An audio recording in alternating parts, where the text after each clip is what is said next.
Hey, and welcome back. And in this lesson, we're going to look at something called proportional editing. Now, proportional editing is also a very, very powerful thing to use inside of Blender. First of all, I'm going to delete my camera and my light. So select those, X, delete. And we're going to use this cube to show how to use proportional editing.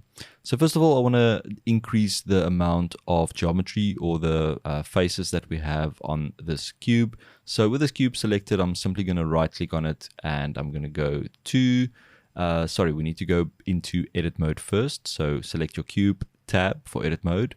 And then I'm going to make sure I'm in face select mode. So that's 3 on the keyboard. And then I'm going to select this top face where we're going to add all those extra faces. So I'm going to start by right clicking and then click on subdivide. And that's going to divide it into 4 different faces.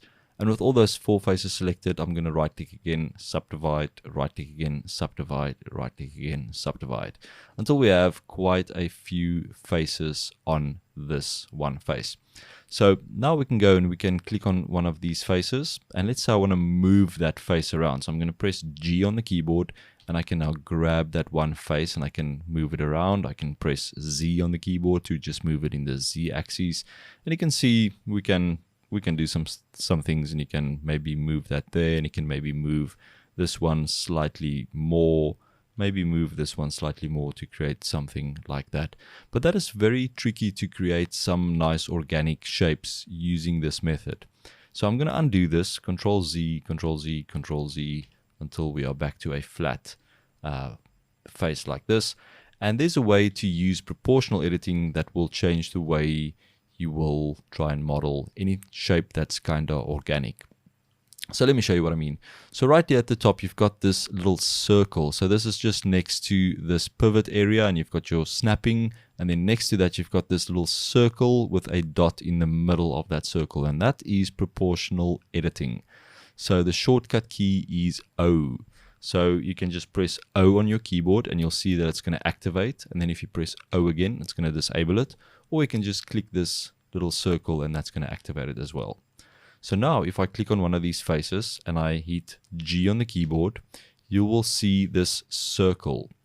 Now you can use your mouse wheel to determine the size of this circle. And this will be the effect that it's going to have on the faces around it. So I'm going to increase it to around this size. And now look what happens if I move this one face around. You can see it's also affecting the faces next to it proportionally. So you can pull it down, pull it up, and you can create some really, really nice organic shapes by using this proportional editing. So if I want to, I'm just going to undo that quickly. So undo, and I'm going to press G again, and I'm going to make this circle smaller. So I'm just going to scroll on my mouse wheel until it's nice and small like that. And now if I pull this up, you'll see it's only going to affect those faces around it. Now we can also change the profile. So if you look at this icon here at the top, you'll see that it's got this little shape next to it, which is the profile. And if you click on this, you'll see you have all these different types of profiles. So currently this is set to smooth.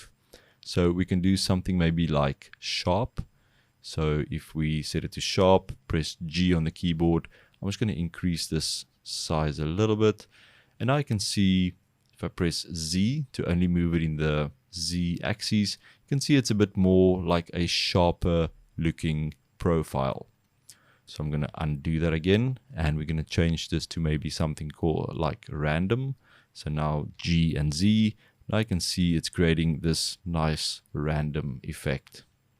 So really nice for creating some landscapes, anything like that. That can be really interesting to use that random function.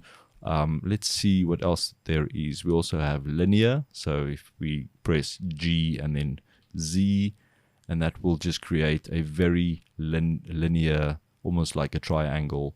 There's no real like curves or smooth areas, just kind of linear like that.